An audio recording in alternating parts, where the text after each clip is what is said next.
Plameni so vidni, toda vsa njihova moč je v žaru. Zato človek brez žara tudi nima plamena. V matični knjižnici Kamnik je potekala predstavitev knjige priznanega strokovnjaka z področja bibliotekarstva, sedaj nekaj let Kamničana, dr. Jožeta Urbanije z naslovom Ljubeti in živeti. O svojem sedaj že tretjem leposlovnem delu je avtor povedal.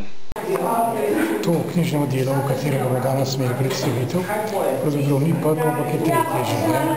Ampak nastalo je tako, vsak dan nekaj. V bistvu to je ena takšna čisto osebna razmišljanja, ki pa so vendarle pripeljala do nekih mogoče globljih spoznanj.